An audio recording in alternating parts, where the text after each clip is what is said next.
All right. Peaceful greetings, everyone. Thank you for tuning in. I am deeply grateful that you're here, RJ.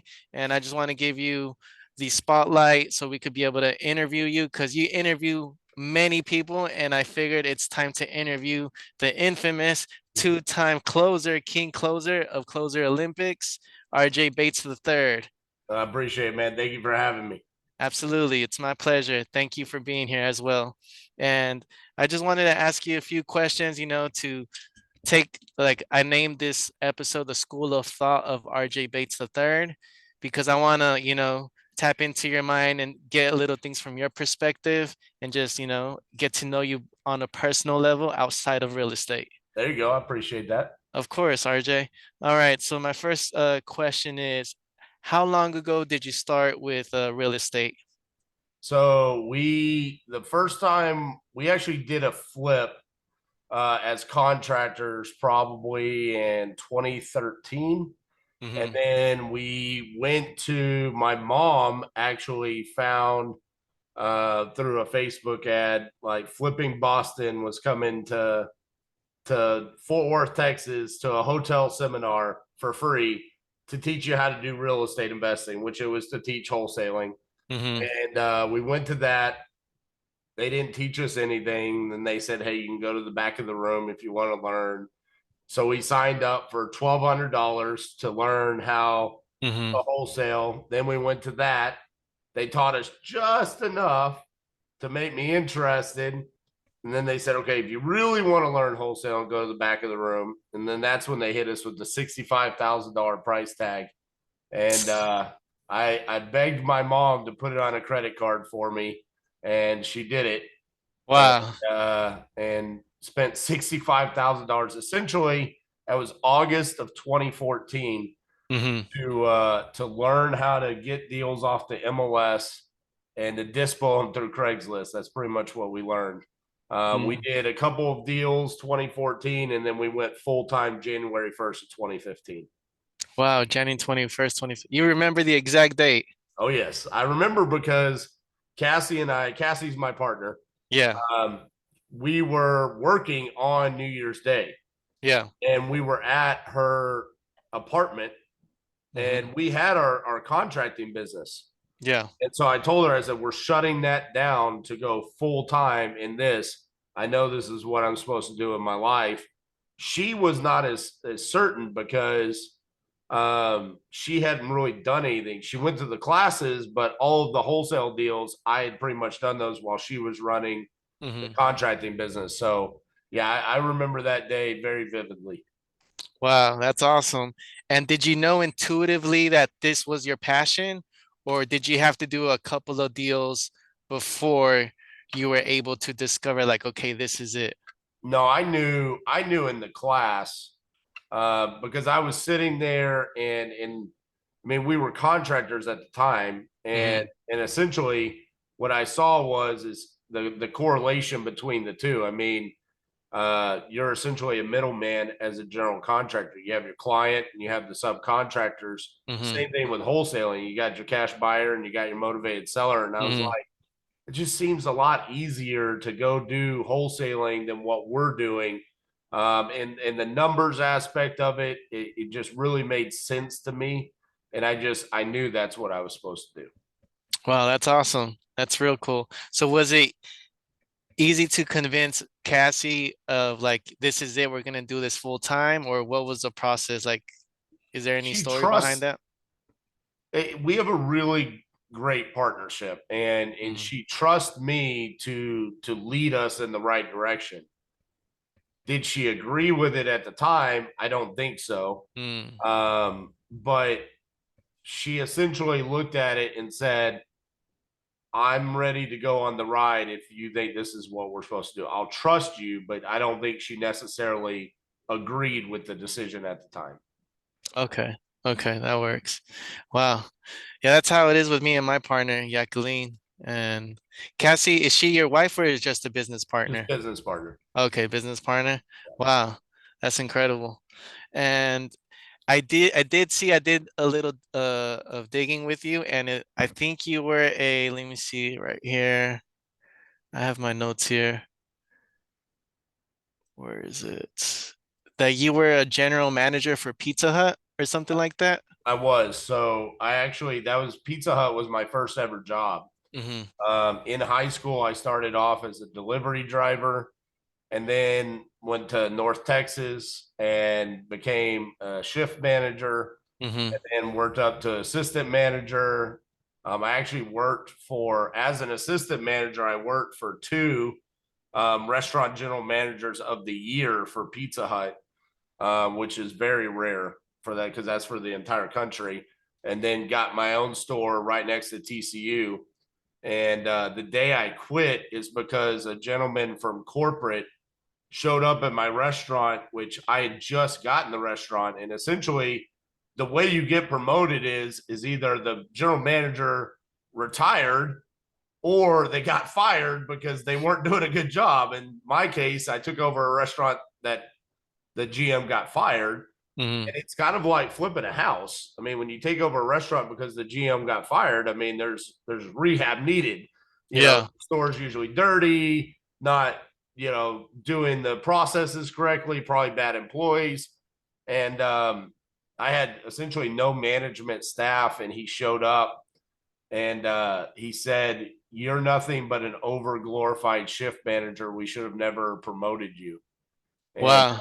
I had dedicated 8 years of my life to that company. And it kind of, I look back at it with gratitude because it essentially got me out of that. I'm loyal to a fault.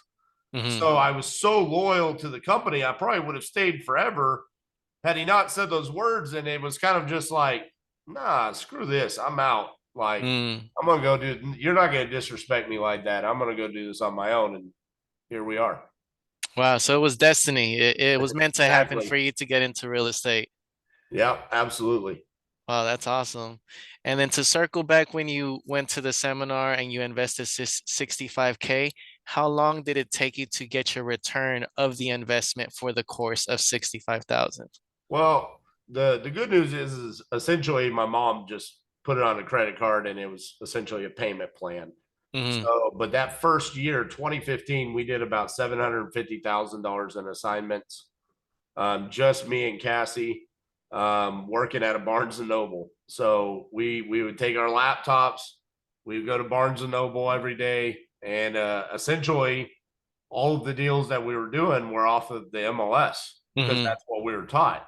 So we were just scouring the MLS, finding deals, putting in offers. And then, really, outside of trying to find deals off the MLS, it was just mainly about disposition. So Mm-hmm. we were able to get it paid back relatively quickly. But, there was a Mm-hmm. lot of support there from my mom. Wow, that's awesome. That's incredible. And when you were at Barnes and Noble, how long did you last there for? Like until you and Casey decided to like, it's time to pivot from here and get an actual temporary office or a Yeah, long-term office. I think we did Barnes and Noble probably for like the first year and a half.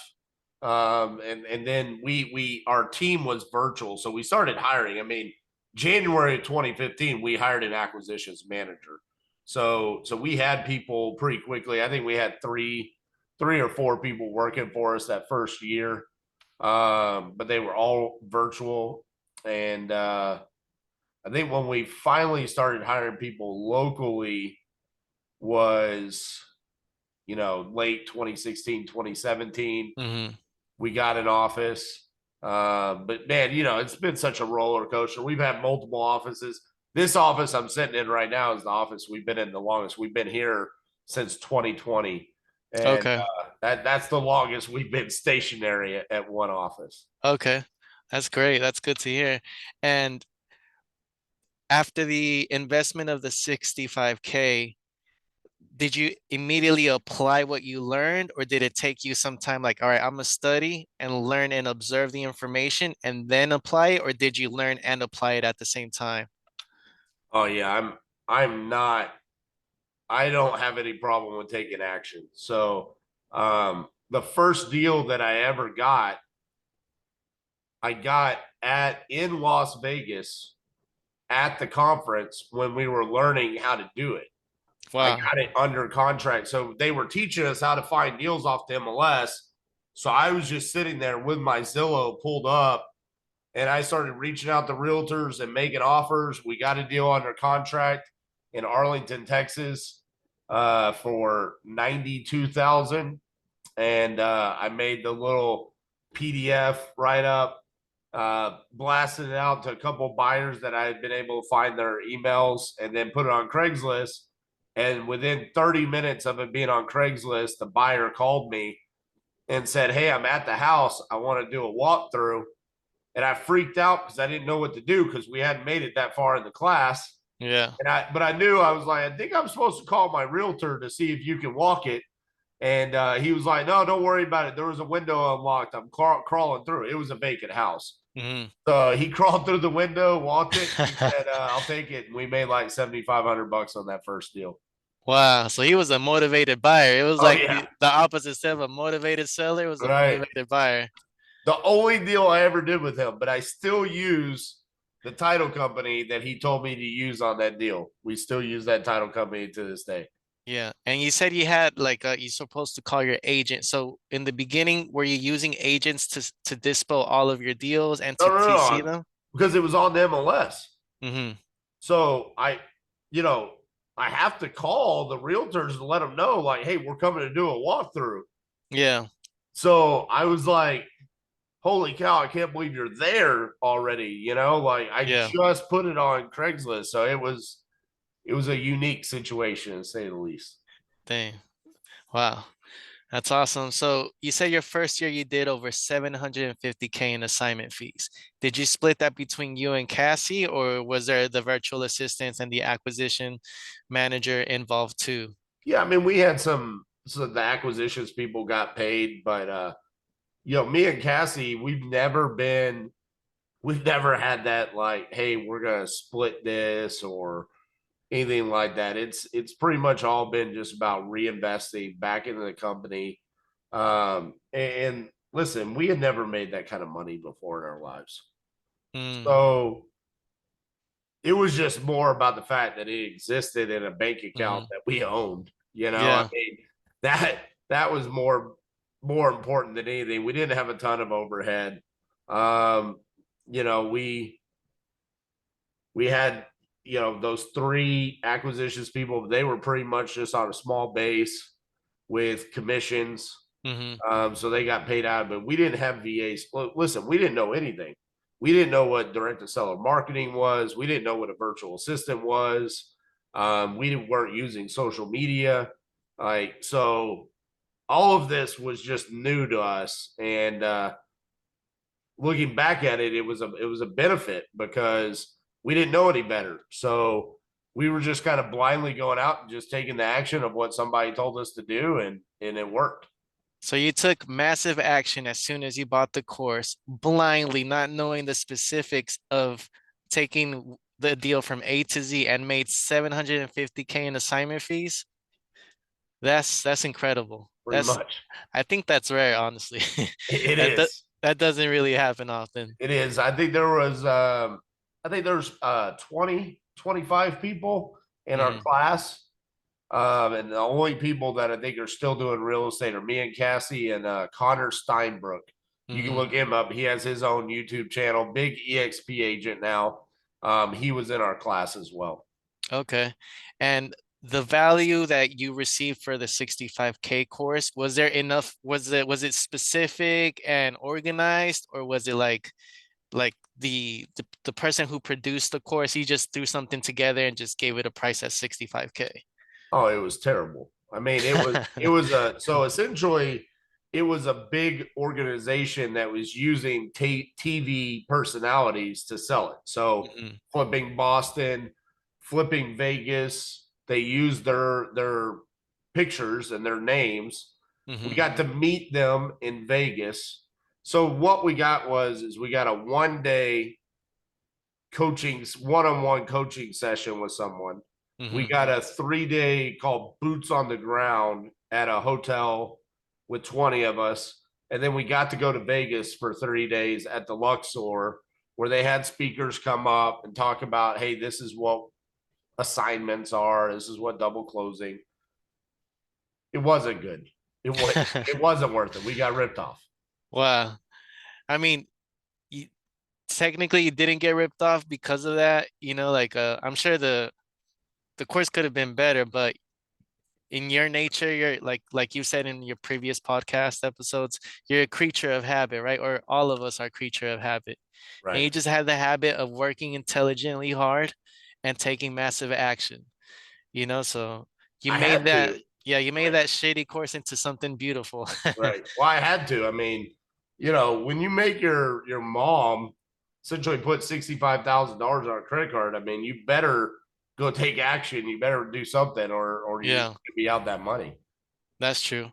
That's true. And then since you've experienced that, have you created your own course specifically like to create it in a way where it's going to bring value and it's going to be organized? Yeah, so we have our 2-day boot camp here at our office, pretty Hmm. much showing exactly what we do. We we're the polar opposite. We charge like 2,200 bucks.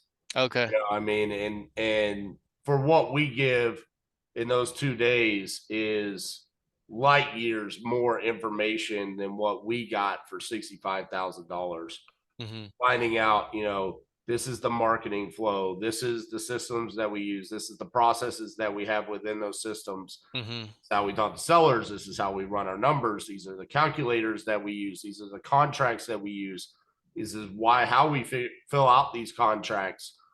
This is how we do recon. This is how we do dispositions. This is how we do transaction coordination. Everything from start to finish.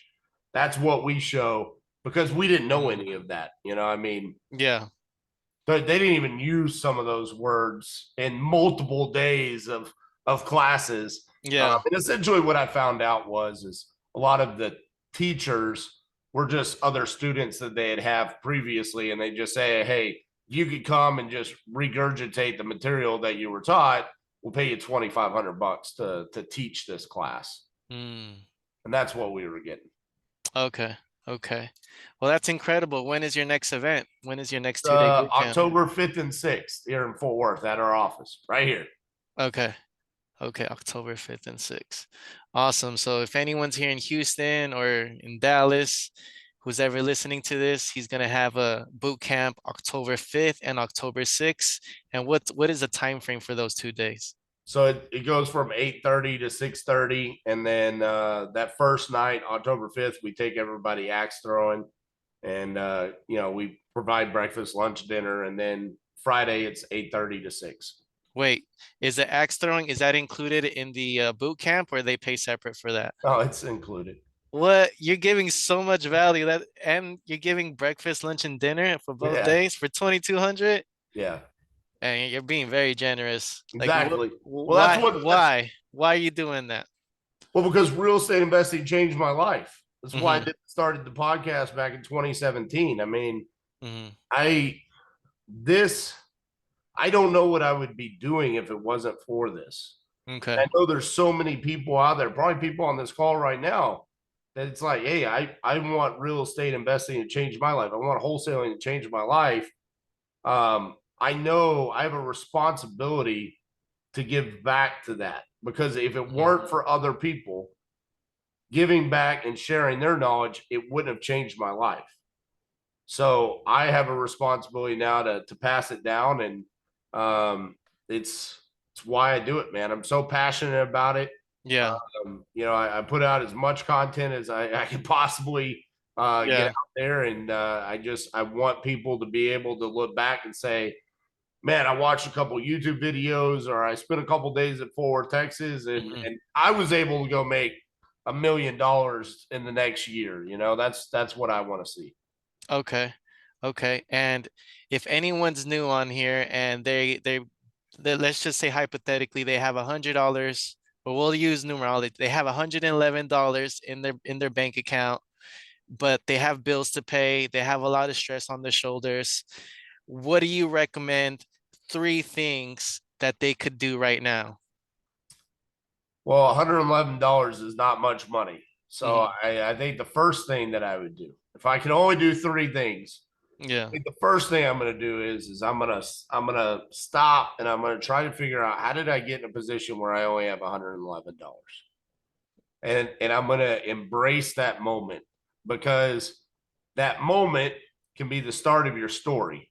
That moment, Mm, if you make a decision right there that you're going to make a change, then embrace it. Don't look at it as like this is some terrible thing that's happening to you, because that means you're a victim. But if you sit there and you say, I'm never going to have this moment again in my life, I'm going to use this as motivation.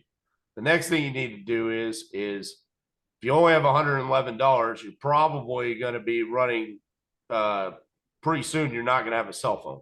So you better get on the phones right then and there. mm, So you better embrace it for about 3.5 minutes, and then you better start picking up the phone.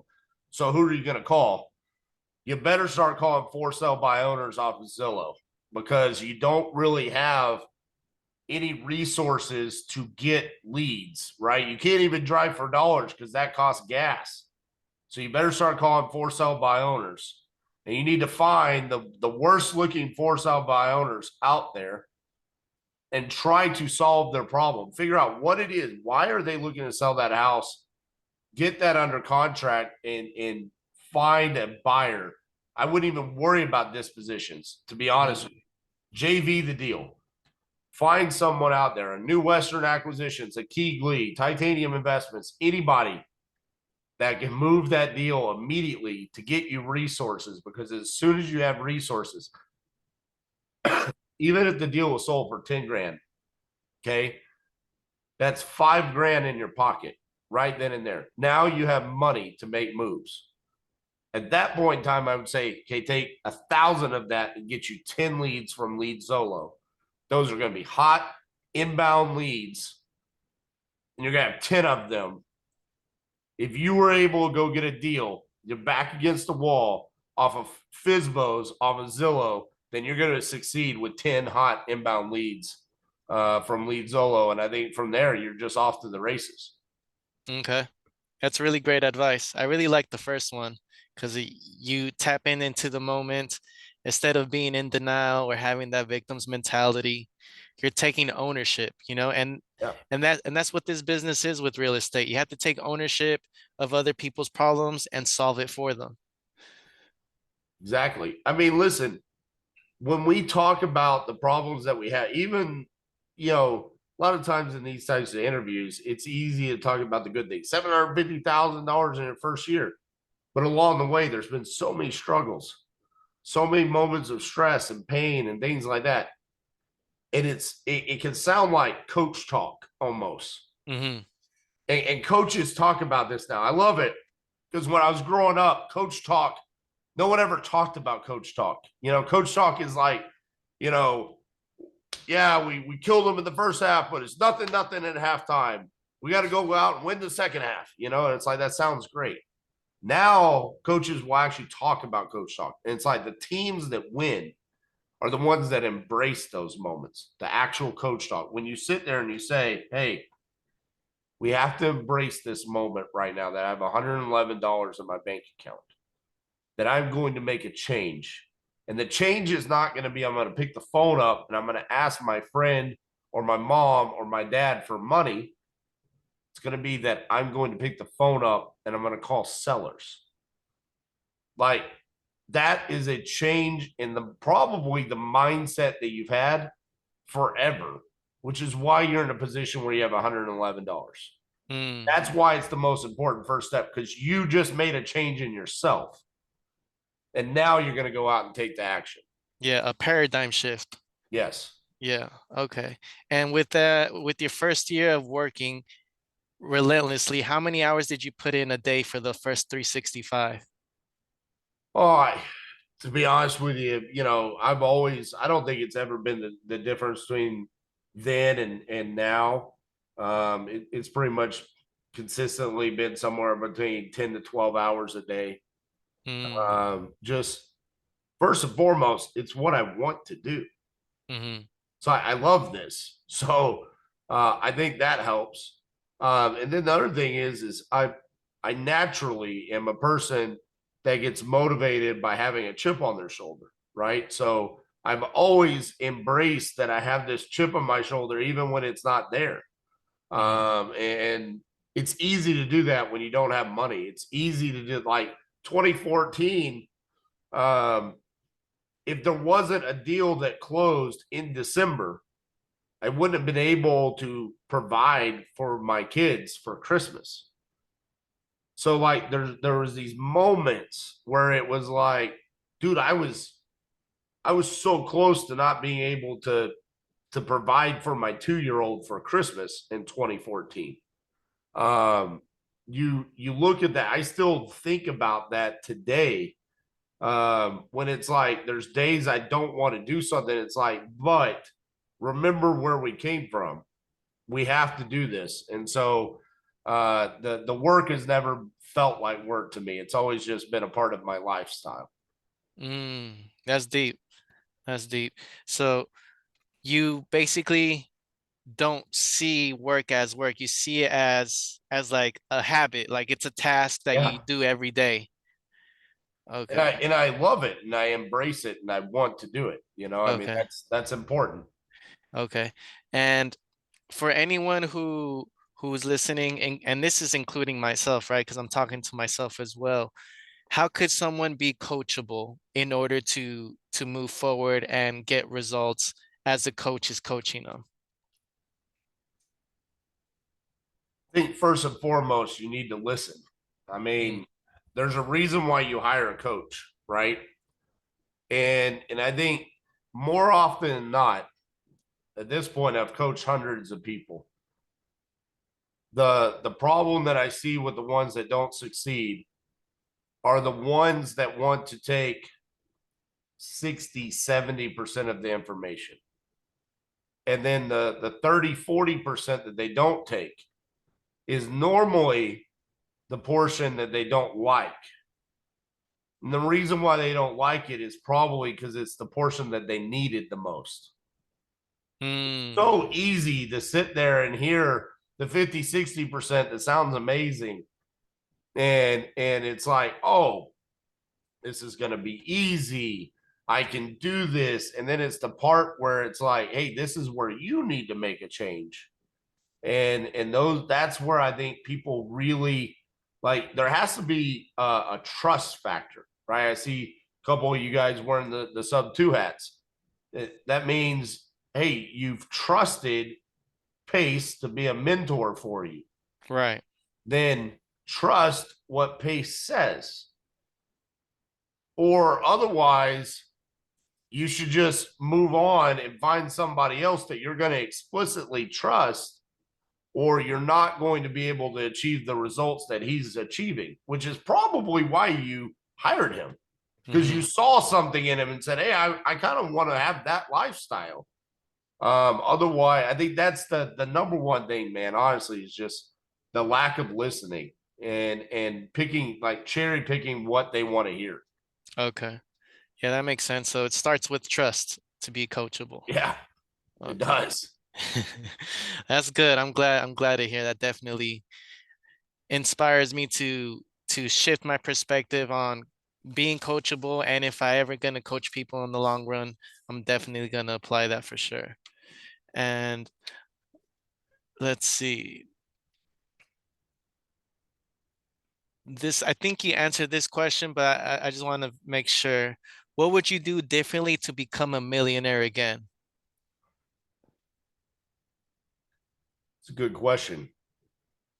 It's funny that Eric Brewer talked about this today on Pardon the Disruption.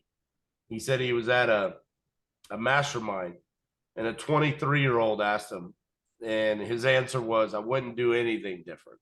Mm, Because if I did something different, I wouldn't have gotten here. Now, that was his answer. My answer on that would be I probably would have stopped listening to the people that were not in my inner circle. We live in a world where the outside noise can tell you you're great, you're amazing, you're doing so many things so well. They don't really know. It's just what they see on social media, hmm. or they make an assumption about you. Probably would have ignored that. Okay. and I would have surrounded myself with people that I trusted, leaders that I saw and I wanted to become like, and listen to what they had to say. I think we listen to the masses too much, and so kind of going back to that mentor question about being coachable. I think I should have listened to the people that were sitting in seats that I want to sit in and say, what do you think I can do to get to where you are? Because I chose to follow you instead of I chose to listen to 300 people on Instagram that told me I was amazing because I did something when they didn't really know what the real results were happening behind the scenes. Okay. Wow. I love that answer. That's real cool. And by doing that, you think you would be richer right now or in a different position? Well, not richer, but just in a different position on a good note or a bad note? I think all of the mistakes I would have made wouldn't have made them because those people that I had picked would have said, don't do that. Mm-hmm. Where are you going? What are you doing? This is not what you need to be doing right now. They would have stopped the mistakes. So yeah, I think I would be in a better position for sure. Okay. Okay. Appreciate the honesty. That's real cool. Okay, and let's see. Okay, my next question is, since you did mention pacing, you saw the hats. How many creative deals have you done, whether it's sub two or owner finance? Like it just a guesstimate, I'm sure you may not know specifically, but like around what range have you done sub two or owner finance? If I had to assume, probably 150 seller finance deals and probably 100 plus sub two deals. Wow, 100 plus sub two. And Yeah, I remember I saw on one of your podcasts that you said that you no longer want to be a landlord with the sub two deals or the owner finance, you rather wrap them. Can you explain yeah, that process and the thinking behind that, please? yeah. And I will say this, that is a very RJ specific desire. I don't think that it's bad to take down a sub two and keep it as a rental. Okay. Mm-hmm. The reason why I'm saying this is because where we are in our journey right now, I don't want to be a landlord. Mm-hmm. Because one of the mistakes I made was is going from being a virtual wholesaler to a landlord, trying to flip all at the same time. Mm-hmm. And I wasn't set up to do those. So if I had to change things, that's where I would change is like, hey, slowly building to becoming a landlord. So right now that I've rectified a lot of those situations, Mm-hmm. it's a lot easier for me to take down a sub two and wrap it. And just yeah, I'm losing the ability to gain appreciation on that. I'm losing the depreciation on my taxes, but I'm not failing with that individual project. That's Mm-hmm. more important to me until we get that set up to where it's like, okay, becoming a landlord is a whole separate business. Right. When we're ready for that, then of course we'll want to take down sub twos and be a landlord. Okay. That makes sense because I got that from the episode with you and Munif, and I know you and Munif are extremely intelligent individually. And then as a collective, when I saw that full podcast, I recommend for everyone to go back and watch it. It's in RJ Bates' YouTube channel. Yep. And what's a quick way they could find your YouTube channel so they could subscribe and hit the bell and Yeah, for the just notifications? search my name, RJ Bates the third. My YouTube channel's got we just passed 10,000 subscribers, so that was a big deal. Congrats. Yeah, thank you. 800 plus videos on there. Right now, I'm pretty much pumping out about 5 to 6 videos, long form videos a Mm-hmm. week, plus 2 shorts a day. So if you subscribe to the YouTube channel, you're going to get about 20 videos a week, and a lot of them are live seller calls, and then the podcast, and then part of the disruption as well. Okay.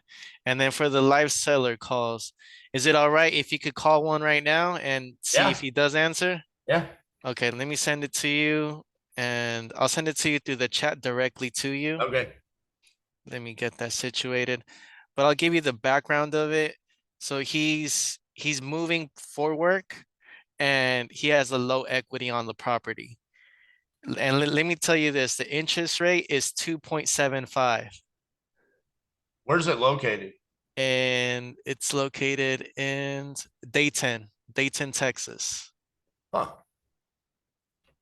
Let me send you the address. And I'll send you the number too, so you don't have to skip trace it. Did you get it? Yeah. Okay, so you could pull up the details on it. And then I could tell you the KPI too. Or not that KPI, the PITI, my bad. So how much money was he wanting? He just wants to soak as much as possible, like pull it up on Zillow. I forgot the price because it's been, and I'll send you the number. He Because wanted, he's willing to sell sub two, right? yeah, he agreed to it and he agreed to sign the contract and everything. The only thing is he wanted more money out of it. And I offered him 41K, right? And he said like, nah, like he just wants more out of it. And he was about to go with Open Door. And then I talked him, I comfort him. I was like, look, if you need another perspective, I'm here to support your decision with Open Door.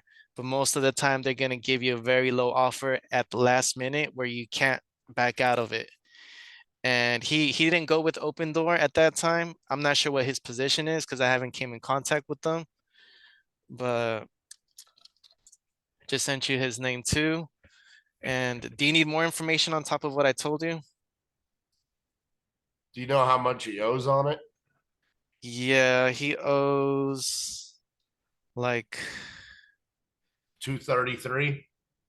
yeah, he owes like a good amount, like, cause he only had it for 3 years, and his PITI is 2,191. So let me multiply that times 36. What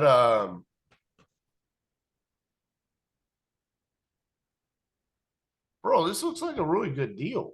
I know it is. It's just that I didn't anchor him in. Like I built report, it was real good. I just didn't anchor him down to let him know like, hey, this is the realistic part of your house and your circumstances. Like right now, he's in that delusional phase. Or when I last time I spoke with him, because Well, how last time much does he want? he wants like last time I remember, how much does it say on Zillow? It's not listed on Zillow. Does It's it just say the price? his estimate says 349. I think he wanted like 270 last time I remember, but he wanted a like 270, not cash, but close to 270. Bro, I probably would have given it to him. The 270 cash? Yeah. Dang. Dude, Okay. I'm looking at this house ain't bad. Yeah, no, because I was thinking about doing a pad split there because they have no HOA. It's a 5 bedroom house with 2 to 3 or 2.5 restrooms. Let me call this guy. I'll mute myself too. All right.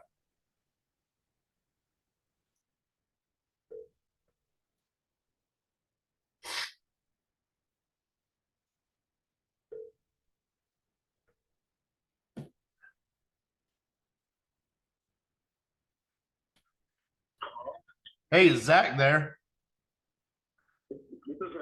Hey, Zach, this is RJ Bates. I was calling about your property there on Eagle Ridge. Are you still looking to sell that property? I am. Awesome. How much you looking to get for that? I have an offer for 285 from an investor, but I was thinking about remarketing it. I don't know yet. But anything in between there, I would like. In between 285 and what? 320 is what I was going to list it at. I gotcha. Nothing crazy. So, yeah, I was talking to my buddy. I guess y'all had previously talked and couldn't work anything out. And I was like, he said it to me and he said, "Hey man, do you think this would be a good fit for you?" I mean, the house looks like it's in really good shape. Based off the pictures I see on Zillow. Does it pretty much still look like that, or is there anything crazy? Those pictures kind of suck. Like, those are from my previous real estate agent who wasted a lot of my time. Are you talking about you spoke with Kevin? No, my buddy's name is Oscar. Okay. Because I was speaking with him. Never mind that. Yeah. So yeah, just my agent saw he used the old pictures and he put a filter over them, which made it look worse. Yeah, I can see that. I mean, it's like I don't really understand what they were doing with the pictures, but I have no idea. But yeah, it ended up he wasn't working. He's not living in the state. He had a team, quote unquote. Waste of time. So now I'm kind of at a time limit crunch where I can either take my job that I got offered and move, pay rent there, and pay a mortgage here, or try to sell and be done with it. Not Okay. keep the utilities on and all that shit. how much do you owe on it? 227. 27. I was gonna see if we could do something creative, but to be honest with you, I think I like it better just straight cash, pay off the mortgage, let you walk away with your money. How quickly do you need to make a decision with the job and get moved and everything? So I've already, I accepted this job back in April. Uh-huh. Yeah, that's how long the house has been on the market. They gave me a deadline finally, October 15th, and I already have a place I'm leasing. I'm going to be leasing on the 20th of September. So I was hoping to be up there by then, but I imagine, certain times the closings take longer. I mean, October 15th is plenty of time. Where are you moving to? Minnesota. Oh shit. Yeah. I was hoping you were gonna say DFW because that's where I'm based out of. You said up here. But Minnesota. That's so 285 is what you, so why didn't you accept the 285? Just because you want a little bit more money? No, honestly, the person seems very dodgy and shady. They have a company. I've never heard of them.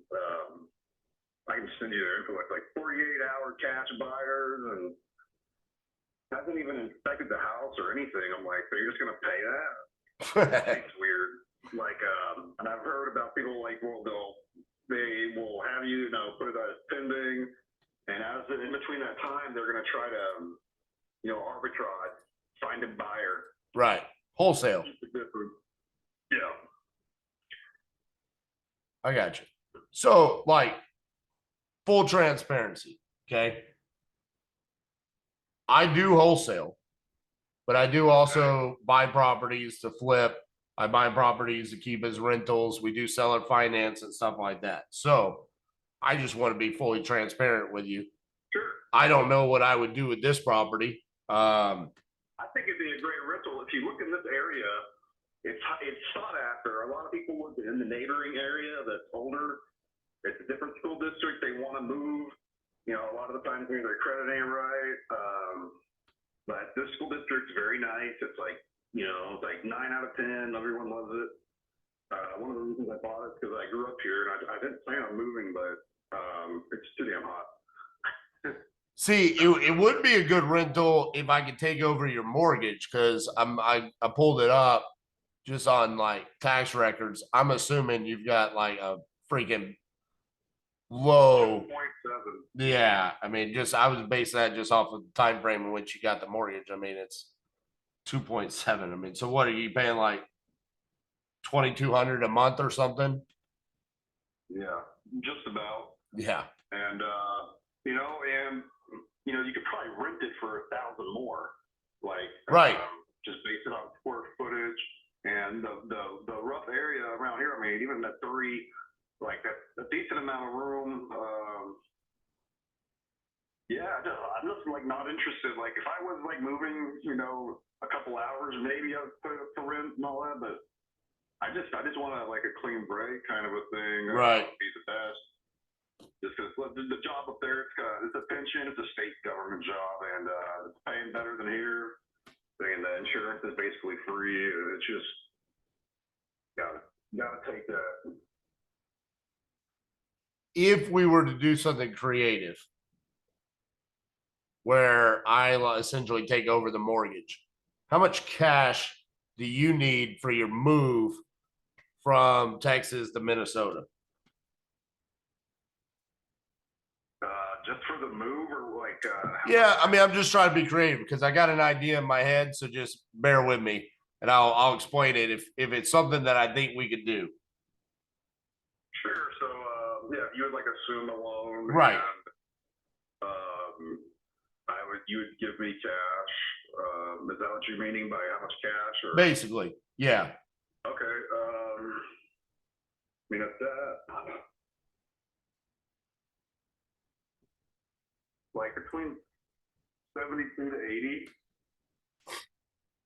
So here's my thoughts is, if say it's 80, okay, do you need the 80 today, or is it like, hey, if I got 10 today, would you be open to financing like the other 70? So I said, here's 10, I take over that mortgage, and then I start making payments to you on a monthly basis off the 70. How much? I don't know. All of that we can figure out. Yeah. Because I mean, realistically, we're looking at like, if I could rent it out for say 3,200 and I'm paying 2,200 to the mortgage, I'm making 1,000. I need to keep a little bit of that just in case something happens to the house, right? So somewhere in a couple $100 a month, it might not be worth it, Yeah. No, totally. Your time. It goes. Yeah. Well, it might not be worth it for you. You might be like, listen, man, I need to get my money now so I can just be done with this. I'm not in a super big rush to like buy another house. Because like I said, it's going to be kind of a trial period. If my family likes it up there and we're going to be going up there in the winter, I'll probably find another rental. Right. Because there's a lot of places that are cheaper.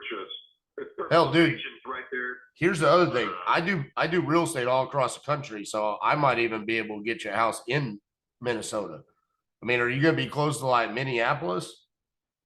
Yeah, I'll be about an hour west, but anywhere between like an hour west to like 45 minutes towards Minneapolis. On that side is where I've been looking, and my wife's got a job in the near southern Minneapolis, so she would prefer me to be a little closer. Like in that Buffalo, Monticello region? Buffalo, Monticello, down to, and it's my job's in Annandale, and then there's other stuff further west, like Eden Prairie and all that. Right. But yeah, Buffalo, Monticello. I was looking at places in Monticello. I kind of like that right by the river kind of a vibe. Yeah, I just had a lead probably 2 months ago in Buffalo. But I passed on it because it was essentially, it wasn't a good investment deal. I couldn't rent it and there was no equity there. So it was like, well, what am I going to do with it? But for like an owner occupant, it could be a good deal. But again, point being is, I know you kind of have a place already, but in the next year or so that I could also be, I could be a solution for helping you find a property there. So totally, yeah. So, all right, back to the deal here. What are your thoughts? What's like your initial gut feeling about taking a piece now and then financing the rest instead of just, because here's the thing, I could probably give you more money if we do that, But if it's cash, I probably need to be a little bit less. You know what I'm saying? Totally. No, time cost of money, it's a thing that people forgot about Right. with interest rates being zero. I just like, what would be a good time period for you for that? Let's look at that. I mean, if say we're financing 70 grand, I'll pull up in a mortgage calculator real quick. We'll call it 80. I give you 10 down.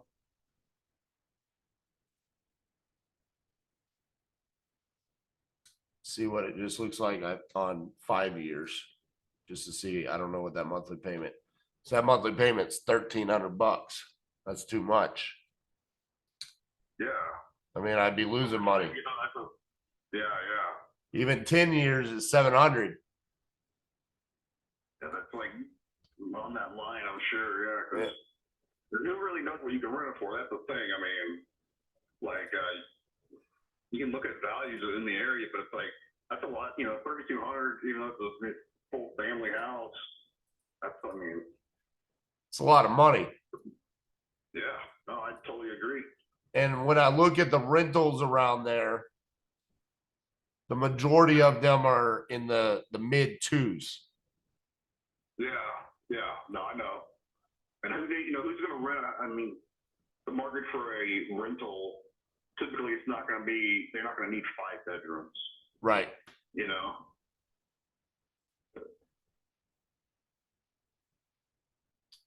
I mean, realistically, what I would need to do is I would need the payment to you to be like a fixed amount, say like $250 a month. And over the course of time, the property's probably going to appreciate, or I'm going to get to a point where I want to sell it or something along those lines. And then you're just going to get your bulk payment when I sell it or refinance it. That's probably the more realistic, instead of it being like, oh, I'm going to pay you out over 15 years. We're probably not going to know each other for 15 years. It's probably going to be like, we're going to know each other for like 3. And then one day I'm going to be like, hey man, I need a payoff. I paid you, 10, and then I gave you another 15. So I need to pay off for, the 80 grand minus 25,000. You're about to get a check for 55 grand. That's probably a more realistic scenario as to what would happen. Again, that's just one option. The other option is just a flat cash, pay off your mortgage. You walk away with some money. Looks like you've got 60,000 on the table right now, but you just don't like the guy. It's just a weird. I got that gut feeling. That's all. I totally get it.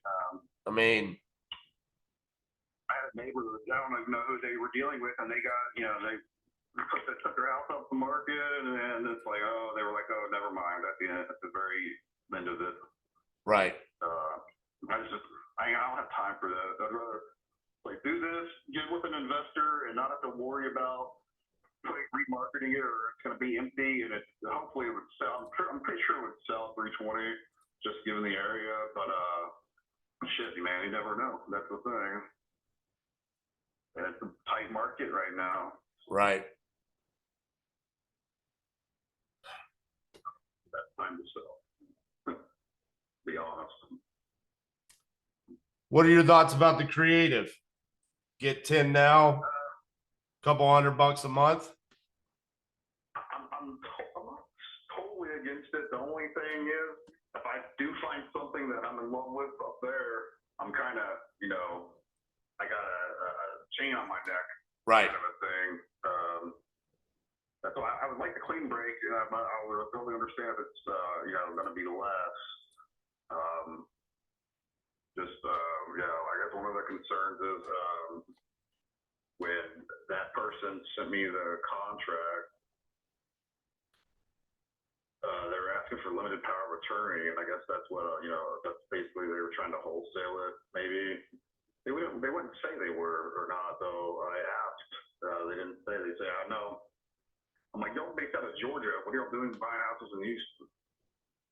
That's really weird. They were wanting limited power of attorney just on a simple cash contract. Correct.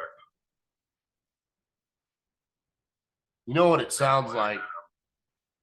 Sounds like they went to one of these hotel seminars using like TV personalities, and they probably paid them like $65,000. And some guy got up there and said, "Hey, here's what you're gonna do. You're gonna go tell homeowners that you're gonna give them $285,000 cash, but you really got to get a limited power of attorney because that will allow you to do whatever you want with the house." I mean, that's crazy. I'll be honest with you, Zach. I've done a couple thousand deals. I've never asked for a limited power of attorney. That's very odd. And that's what really bothered me about it. And then I found their Facebook, and it was like totally one of these, like there's bloviated ego where they're like acting like they're a real estate mogul, and come to my class, I'll teach you how to be. It's like they're living in the 2021 where everyone wanted to get in and become a real estate investor, and things are different right now. Right. Yeah. So you could look me up. I'm a big bearded guy. I just buy houses and sell houses. Yeah. I mean, it's what I do. So I think I could be a solution for you. Because you're about to be at the point where you're about to be paying rent on the new place and a mortgage on this, right? And utilities, of course, yeah. Because they'll be on the market, and it's like, if I do, when I do the math, it's like at 6%, let's say it sells at 320 exactly, with no concessions, it's like 16 grand right there, just in fees and commissions and shit like that. Right. Titling, and so it's like, okay, so then at 304 minus 227. What's that? Like 77? Yeah. I mean, and don't really want to deal with the real estate agent again because of what happened last time. I've definitely interviewed them a lot more now. I need a local one. There's like all these little tangentials involved that I prefer to skip, honestly.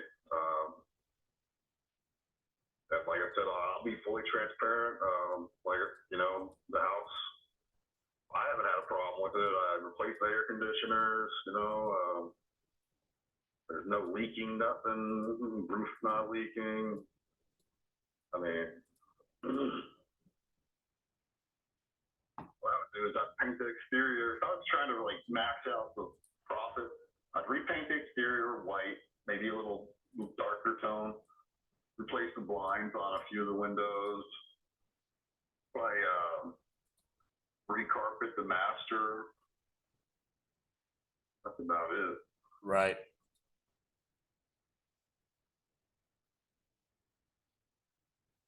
It's a cute little neighbor. I'm looking at it on Google Street View.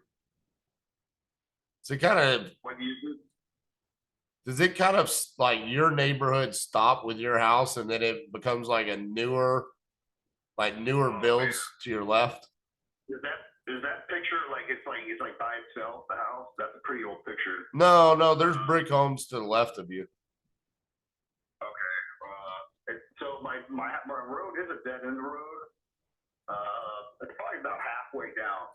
But another bonus of the house is it has its own mailbox. It was basically built 2007. 2008 crisis came, so that builder. The builder that built like 3 of these houses on this street went belly up, and another builder took over and finished the house, the street for the housing, but only those original 3 houses have mailboxes, and then the rest have the little box up the road. But then there's the dead end, and then after that dead end is like a golf course and a recreation center and wave pools and shit. Right. Realistically, I mean, the most comfortable I feel about this deal would be me buying the property sub 2, so taking over your mortgage and then giving you some cash now and you financing the rest. That's where I personally feel the most comfortable with this deal. Oh, totally. It's especially in the market, like risk. Right.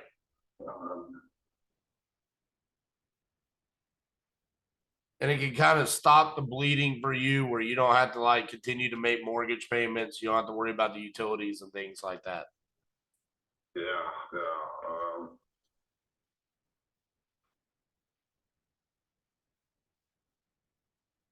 Man.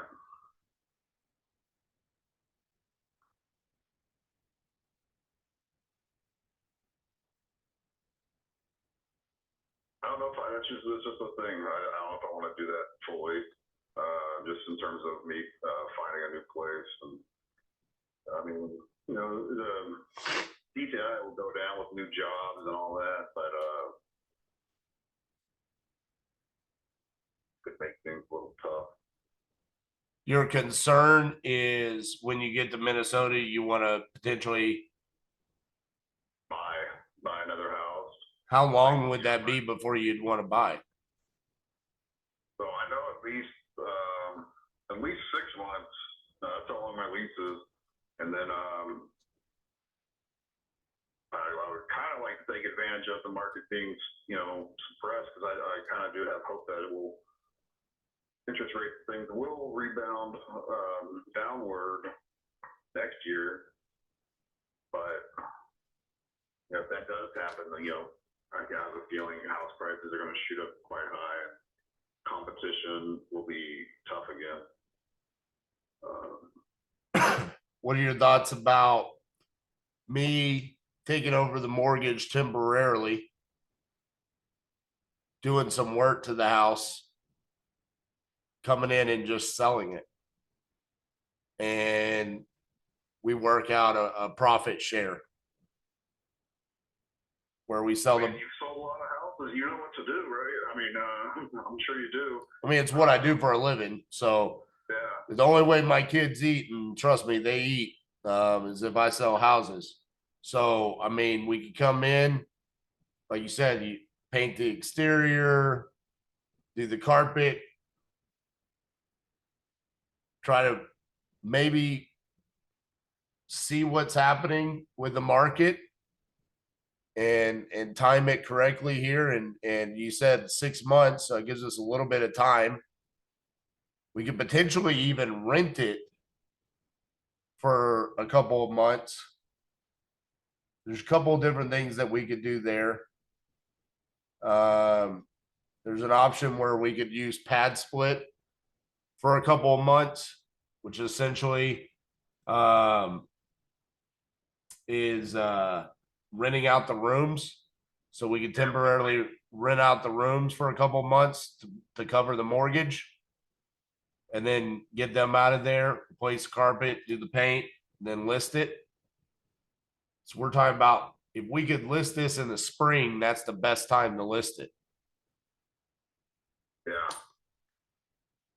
So right around when you would be wanting to have this paid off, that's another option.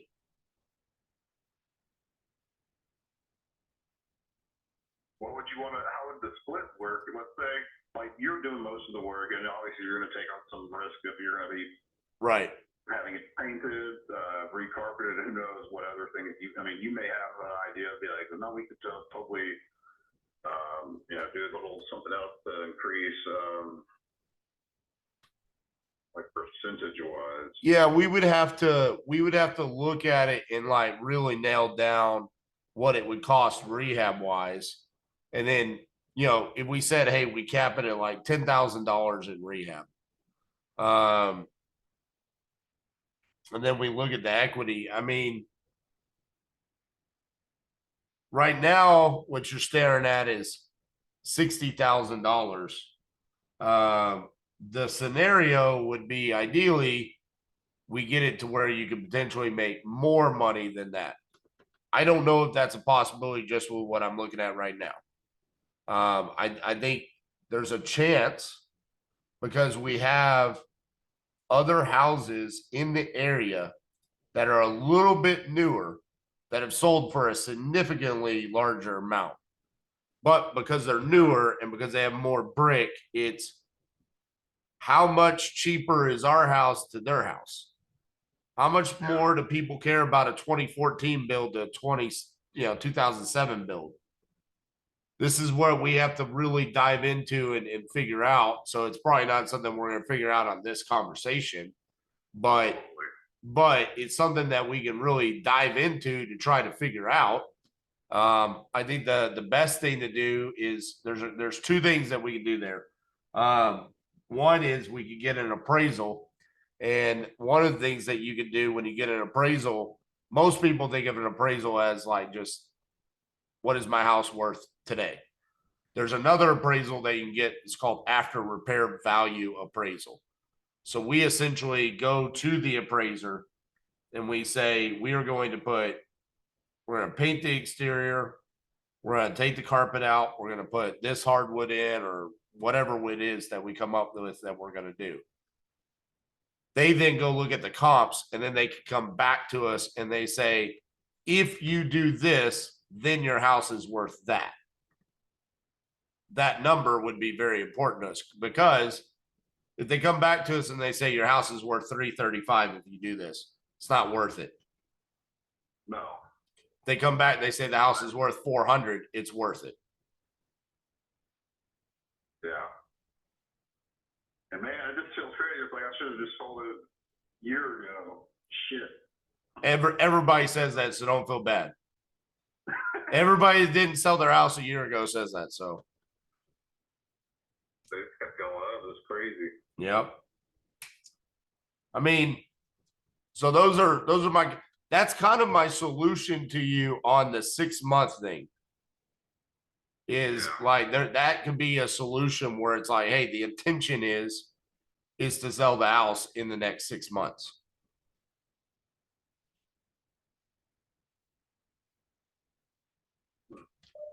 Ah.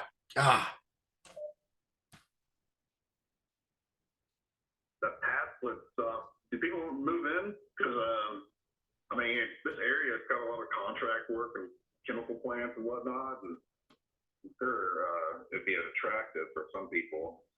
Could be. The problem is finding someone that doesn't want to do it for longer than 6 months, you know? Yeah. So we want to limit how long they stay. Some of those stuff that talks about like because I've looked into that split, and I know a lot of the times like there'll be like the owner will live there, so they can kind of keep an eye on them.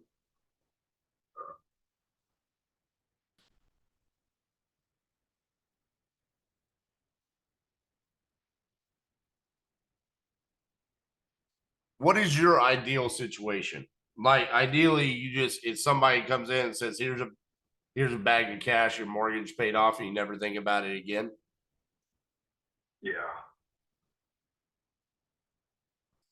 Assuming that the 285 offer was just complete bullshit. What would be the number that you would say, hey, if you gave me that, I would do it? Is it 285? No, I'm realistic. I just do the numbers.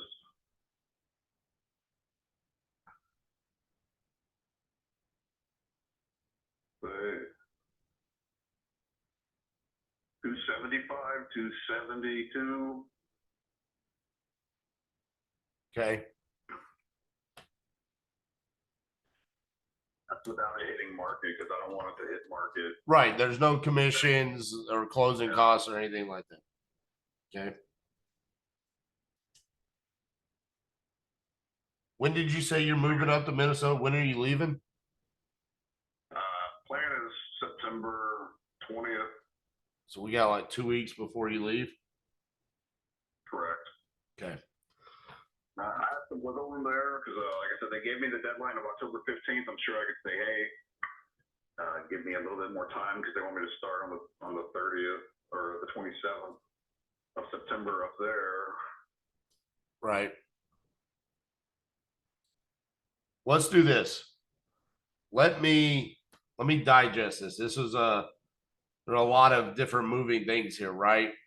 Potentially take this down, keep it as a rental, but you don't really like that because you might want to buy. There's the option of us joint venturing together, which what we refer to that as is a novation. So there's the novation, and then there's the cash 270 range. Let me digest this. I'm gonna go watch some football because I'm a big football guy, and NFL starting in a couple minutes. So I'm gonna go do that. What time are you available tomorrow for me to give you a shout back so we can kind of talk about this some more? The time you call, anytime after 5:30 is good, and then on the weekends I'm free. Okay. If I can't call you tomorrow because it's Friday, and sometimes Friday after around 5 o'clock, it's payday for everybody, and everybody gets super excited. If tomorrow doesn't work, I'll make sure to give you a call on the weekend. Okay. That's fine. All right, Zach. Yeah, all we're doing is selling the stuff in the house on Saturday, so I'll be available all day. Okay, sounds good, man. I appreciate your time. And who you pulling for tonight? Chiefs or yeah, there you go, baby. Go Lions. All right, man. Have a good night. You too. Bye-bye.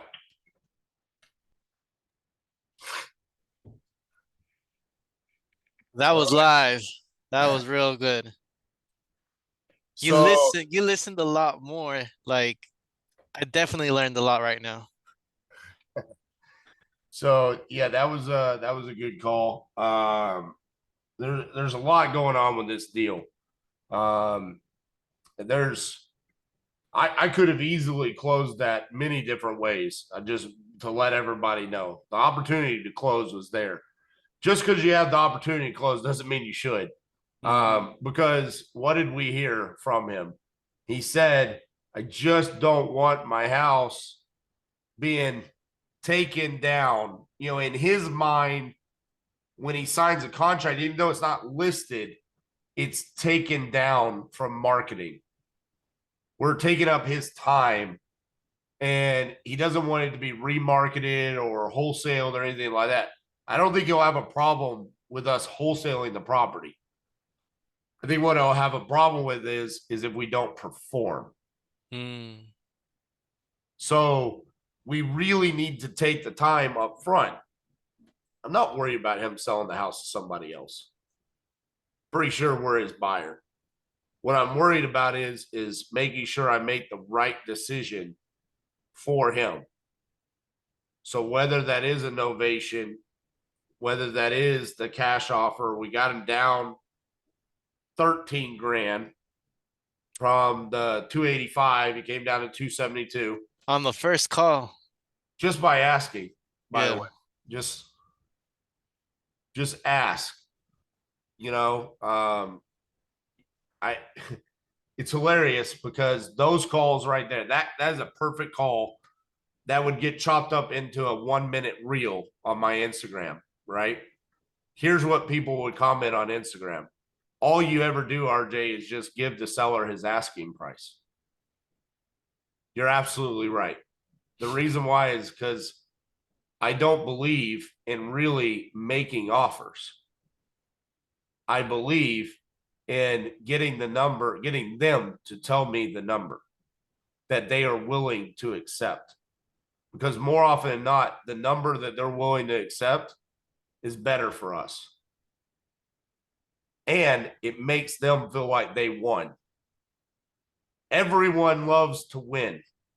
I love to win by not having to say a number. That's my win.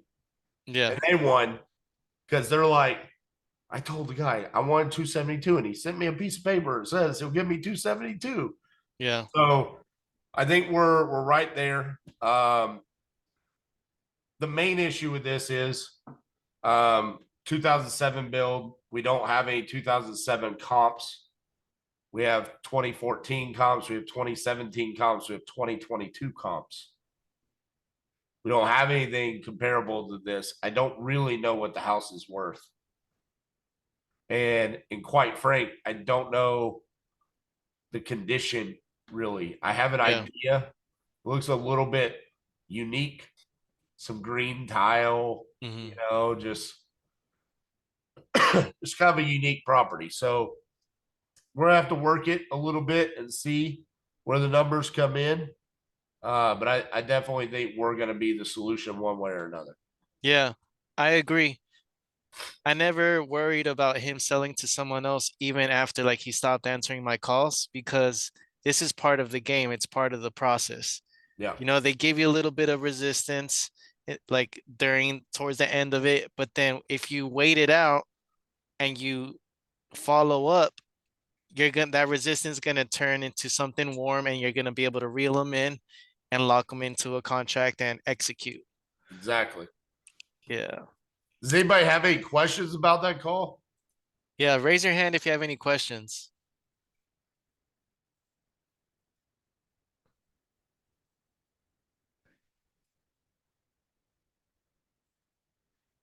I have a question if no one's gonna ask a question. What's that?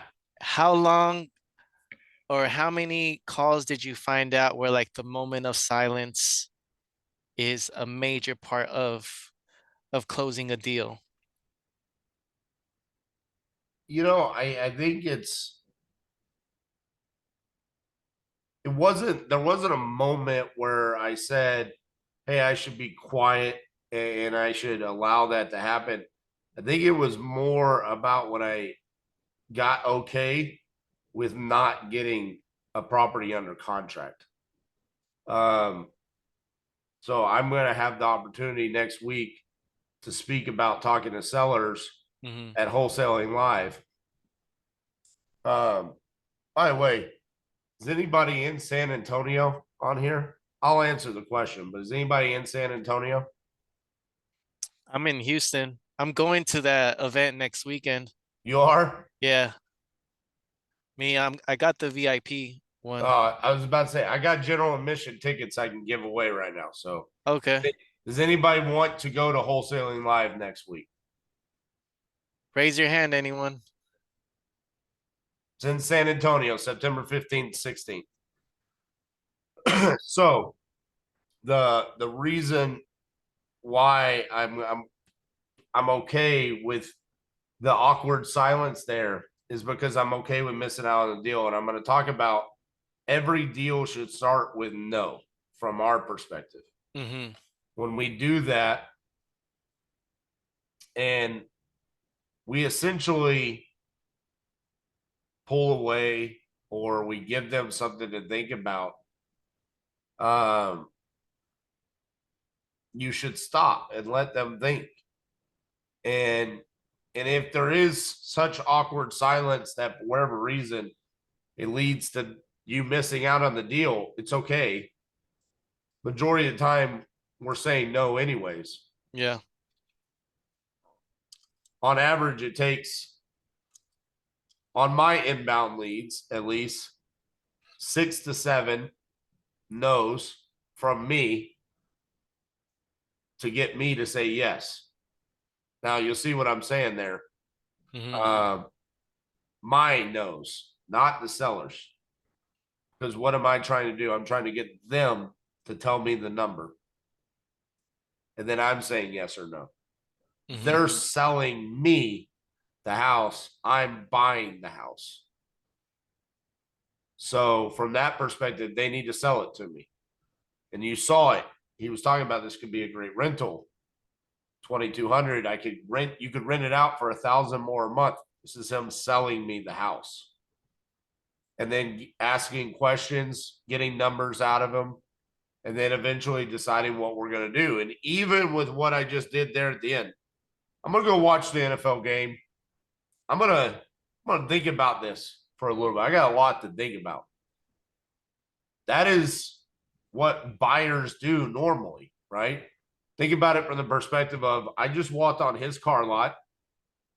I just looked at it, kind of thought about taking it for a test drive, asked some questions. What's the different financing options you got available for me? And then I said, all right, Mr. Car Salesman, I'm going to go watch the game and I'll hit you back Friday or Saturday. I'll call you back sometime. I'll let you know. And I left. Like, this is where I don't think we get to often enough in real estate. We want to try to close right then and there because it's the sexy moment, right? And it makes us feel good. But the reality of it is we have a responsibility to make sure we're making the right decision there. So that's why I'm okay with awkward silence. That's awesome. That's good because what you just said, it made me think like we get lost in our desires where we lose our discipline. Yep. And if we have no discipline, we're not going to be able to execute in any type of goal, whether it's within real estate, personal growth, fitness, business, anything. And that definitely resonates a lot with me. And then I was going to ask you another question because I don't know if you were serious about watching the game because I want to be respectful of your time. I do want to go. I do want to go pretty soon. I do want Okay. to go watch the game. Okay. Well, I'll start wrapping things up. And let's see. I did have a good question here. Let's see.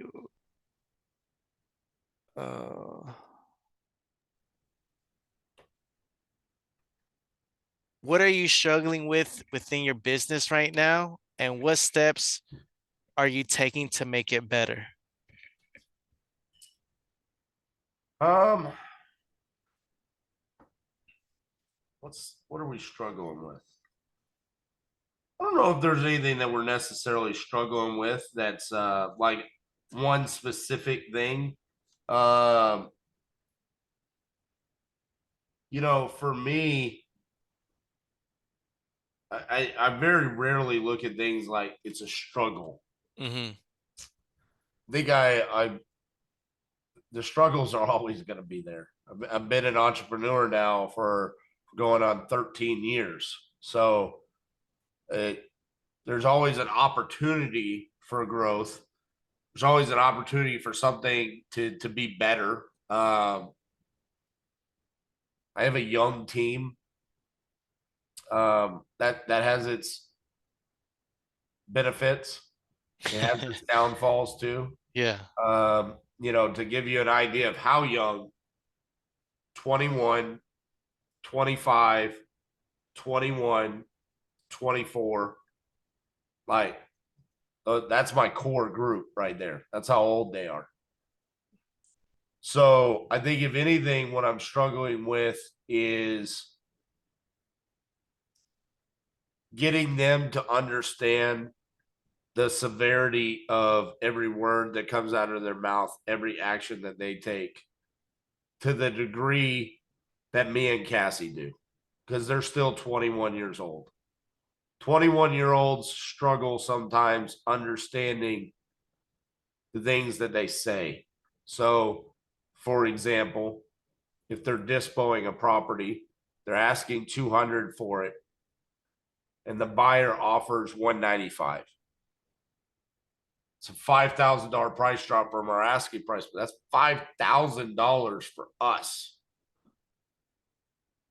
Even though the assignment might be $20,000, it could have been $25,000.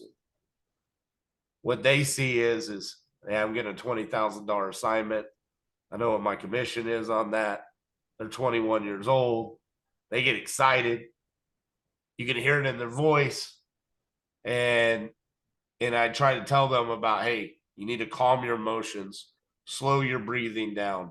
I think that would probably be one of my biggest struggles right now, is trying to fast forward the maturation process of a 21-year-old. It's hard to do that. I mean, it is who they are. Their heart's beating because they're like, holy cow, dude, I'm about to sell this deal. We had a deal that we were going to make $50,000 assignment, and it ended up being a $30,000 assignment. And the guy could not really tell me why it ended up being a $30,000 assignment instead of a 50. And essentially, when we got down to it, it was because he let the buyer know through his actions and his words that there was room to come down that 20 grand. And he was the only buyer. So it wasn't like we could go find another buyer. We Yeah. just had to live with the fact that he cost us 20,000 just because he kind of spilled the beans. So Oh, that's probably our biggest struggle right now. wow. And how old are you right now at the moment? When is your birthday? I'm 38. I'm gonna be 39 on October 19th. Ooh, right around the corner. That's Yep. cool. Yep. You look young. You look like in your early 30s. Yeah. Well, a lot of lotion and a lot of staring at yourself on camera so you don't unnecessarily smile to get the crow's feet, every now and then. Yeah. Oh, smooth that out, baby. Don't do that. Yeah, yeah. That's cool. Yeah, I'm 32 and I just started doing real estate consistently since March of this year. I started a few years ago with a Clever Investor, Yeah. Cody Spielberg, I think, or what's Yeah. his name? Sperber. Yeah. Sperber. And I bought this course. It was my first investment ever in a real estate course. It was like $500. And I got overwhelmed. I did the bandit signs. I got calls. And I'm like, I don't know what to say. Like I just after like a month and a half of doing it, I just stopped because I was overwhelmed. Right. So what would you suggest for someone if they're in that position right now where like they invested and they got information, but they're overwhelmed and they don't know like what to do because of the overwhelmment? Oh man, I think sometimes we worry too much about wanting to do everything that everybody else is doing. Um, Pick one thing and just get really good at it. And if you're starting off, the one thing you need to get really good at is talking to sellers. Because if you can do that, you can forever make money. Mm-hmm. You can always JV the dispo. You can always have somebody else TC the deal for you. Mm-hmm. But what they can never take away from you is how well you can talk to sellers and solve people's problems. Okay. So just focus on that. Get on the phone with people. And if you do that, you're going to be just fine in this business. I promise you. Because you Okay. always have deals. Yeah. Everybody needs deals. Yeah. That's true. And let's do like switch up the subject a bit. So with numerology, when did you discover it and why were you attracted to numerology? I don't know if it's ever been like a moment where I said, hey, I became attracted to this or anything like that. It's just been a part of my life forever. Hmm. When you're named the third of something, it kind of starts there, right? Yeah. Um, and then Titanium Investments, obviously, because Cassie was born on February 22nd. My number in sports was 22. It became one of those things where it's like, what are we going to call our entity? And we figured out, hey, titanium is the 22nd element on the periodic table, and this is both of our numbers.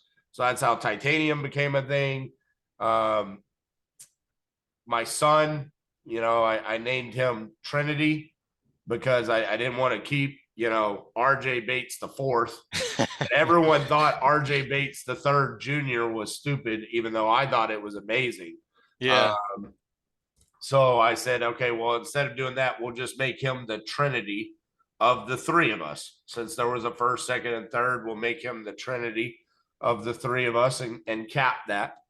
So it's just always been a part of who I am. I don't know that necessarily that it's ever been a certain moment, but I do find it crazy how things work out with numbers and Mhm. it's always one of those things that I pay attention to. And it's probably, you asked me earlier, when did I know I was supposed to be in real estate? Well, it all started when all of the numbers made sense to me, right? Yeah. This guy's standing up there and I don't even know what he's talking about, but the numbers made sense. Yeah. That probably helps as well. So just numbers have always been a important part of my life. Saying so it just always worked out for you and you just picked up the pattern and you just stuck Yeah, to it. pretty much. That's awesome. That's real cool. That's exciting. And then I wanted to open up the floor for the last 5 minutes. If anyone has any questions for RJ, it could be about real estate, business, or self-development. Feel free to ask right now. You have your moment of 5 minutes. If not, we'll respectfully let go of RJ because he wants to go watch his football game. And Right. And I appreciate all the time that you invested in tonight. I'm really grateful for you. And I wish you nothing but the best and more success and more people that come to you just to learn and observe your energy, because your energy is so sincere and positive, and it's definitely refreshing to come across someone like you. Thank you, man. I appreciate that.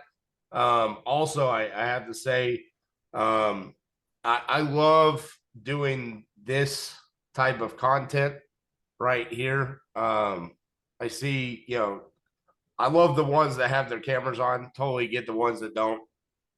But it's really cool to see that you guys took time out of your lives to sit on a Zoom to hear me talk about my journey and the things that I've done. And then listen to me talk to another guy on the phone, right? To Yeah. try to take something that you could implement in your life and in your business. I'll tell you, that is doing that is half of what allowed me to do deals so early on. The other half is when I got off of these calls, I went and I implemented that immediately. If I had to say what my number one superhero like trait is that no one can ever take away from me is it's seeing somebody else or hearing somebody else say something one time, and then I'm the expert at it moving forward. Wow. Because I see somebody else do it, and it's like, that's mine now, baby. Yeah. I now do that. Moment of silence. I do that on my calls now. That's my thing. Yeah. And you can't ever take that away. So I would say to everyone that took the time to be on this call, take the things that you said, hey, I want to implement that in my business, and do it immediately, because that's what will move the needle for you. Okay. Appreciate that. And I wanted to ask anyone again, like, if they want to take up the offer of RJ gifting one of the tickets for the next weekend event.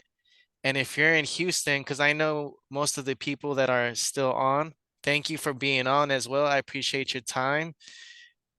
You could carpool with me.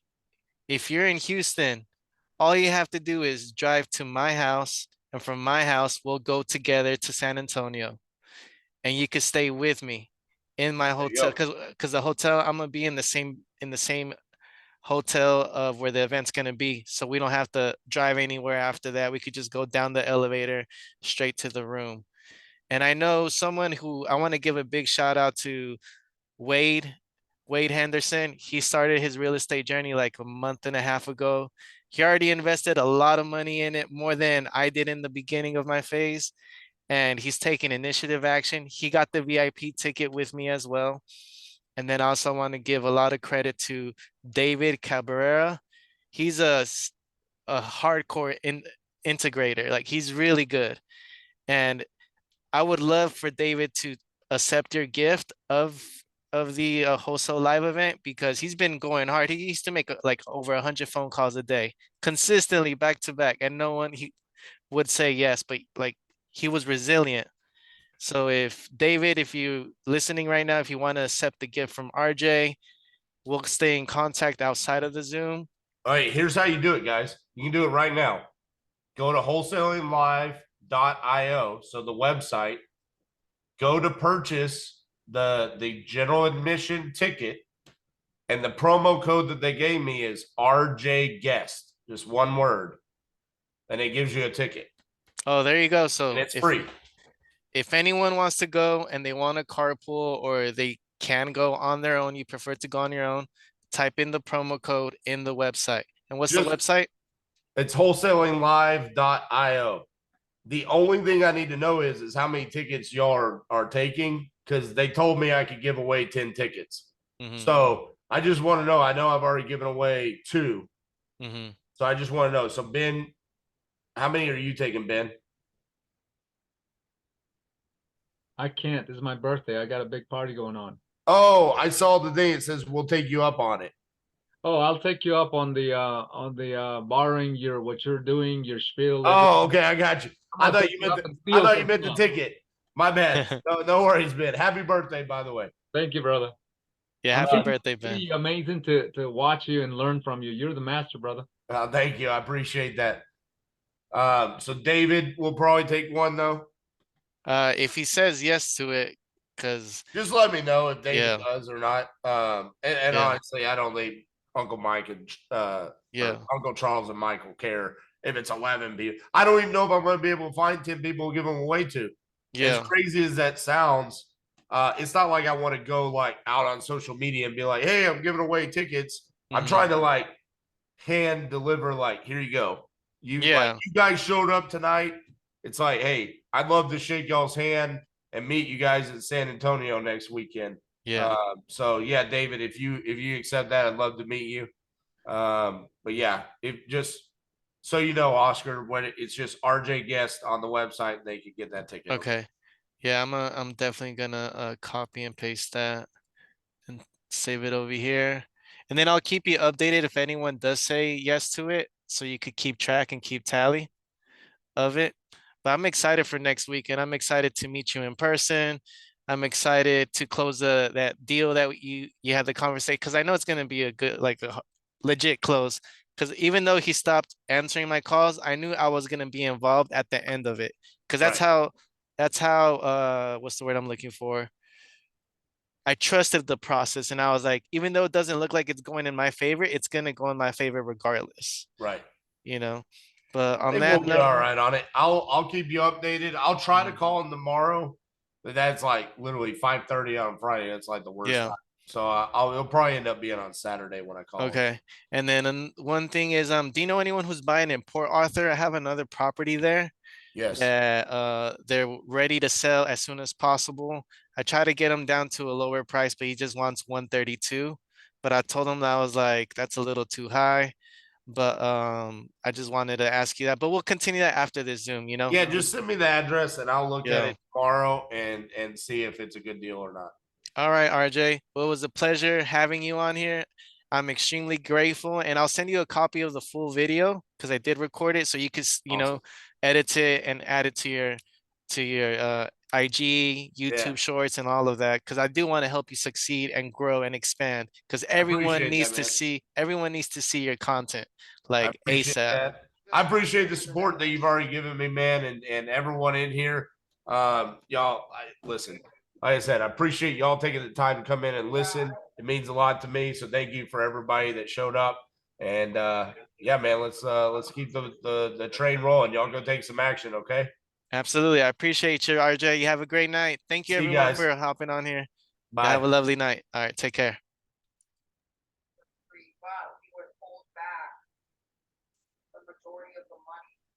How do I stop recording?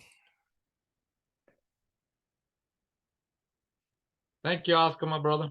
Of course, my pleasure, Ben. We'll stay in contact. Yes, let's do. You're doing wonderful. All right, thank you, brother. Appreciate you.